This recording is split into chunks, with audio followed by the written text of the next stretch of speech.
তা যারা কর্মবিরতি করছেন শাসক দলের বিরুদ্ধে, তারা সরকারি বেতনটা নিচ্ছেন তো না নিচ্ছেন? মানে আমার প্রশ্ন। আপনার কি ছোটবেলা দিয়ে তার কাটা নাকি কিছুদিন আগে উড়েছে? না মানে আমার প্রশ্ন। আমি যা বলেছি তার জন্য আমি অত্যন্ত লজ্জিত এবং দুঃখিত। আহারে কি দুঃখ। এই বয়সে আমাকে নিজেকে প্রমাণ করার জন্য রাস্তায় হাঁটতে হবে? কে বলেছে প্রতিবাদ করতে শুধু রাস্তায় নামতে হয়? প্রতিবাদ মানে হচ্ছে অন্যায়ের বিরুদ্ধে কথা বলা, আর অন্যায়ের বিরুদ্ধে কথা বলতে গেলে বুকের পাটা দরকার। বাই দ্য ওয়ে, এই ঠাম্মার বয়স তো 10 বছর, তাই না?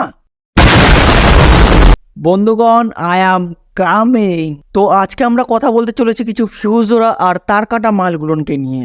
এই যে আর কবে, এটা হিন্দিতে অর কব, এটা কি গাওয়া যায় না? ইনি মনে করে ইনি একটা অনেক বড় নেতা, কিন্তু ইনি হলো একটা কোকড়ানো বাল।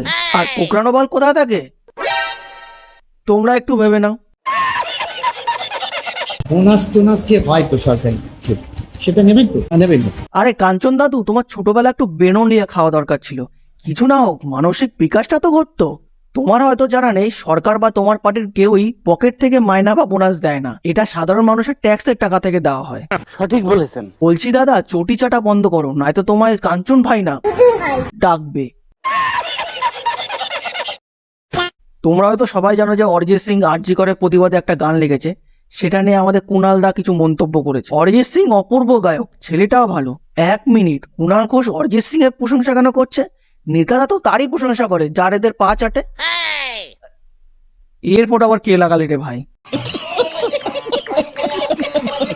লিখেছে, কিন্তু সমস্যা হলো বিবেক জাগে শুধু বাংলাতেই। মহারাষ্ট্রে বদলাপুর নিয়ে কোনো হিন্দি গান হয় না, কারণ এটা মূল কর্মক্ষেত্র। হিন্দি জগৎ, টাকা, কেরিয়ার, তাই চুপ। বলছি, আপনার কি থেকে থেকে খিচোটে নাকি?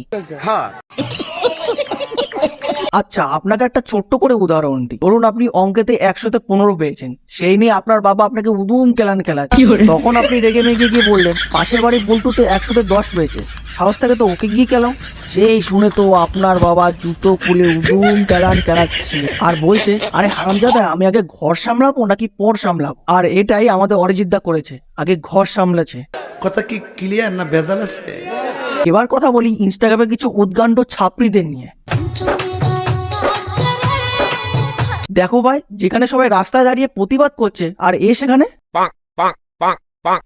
আমার ঝাঁটাটা কই রে?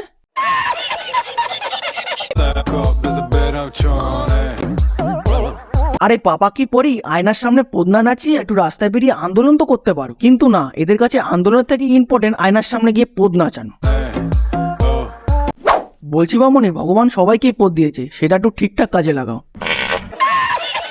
একটা মেয়ে তার নিজের কাজের জায়গায় সেফ নেই। যাক, কারো ভিতর তো মানুষত্ব বেঁচে আছে। সকালে প্রতিবাদমূলক ভিডিও করে রাতে সেই ছাপড়িগিরি। কেউ একজন ঠিকই বলেছিল, কুত্তার লেজ যতই টানো সোজা কোনোদিনও হয় না।